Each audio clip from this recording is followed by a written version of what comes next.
Hello everyone and welcome back to our YouTube channel. In today's tutorial, I will show you how to create a subdomain in Hostinger. A subdomain is a great way to organize your website for different purposes like blogs, stores or portfolios. So let's dive in.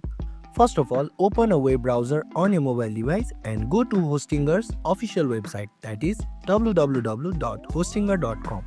From there, make sure that you are logged into your account, and once you are logged in, navigate to the hosting section, which is located on the top left corner hamburger option. From there, click on the option saying websites.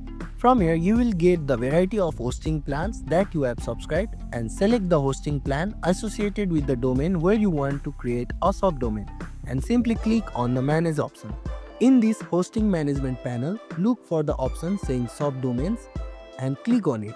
Now enter the name for your subdomain in the provided field. For example, if your main domain is example.com, you can create a subdomain like blog.example.com. And once done, simply click on create. Once created, your subdomain will appear in the subdomain list. Hostinger automatically creates a directory for the file manager, so you can start uploading files or installing a CMS like WordPress. And that's it. You now know how you can create a subdomain in Hostinger. And if this video was helpful, don't forget to like, share and subscribe to our YouTube channel.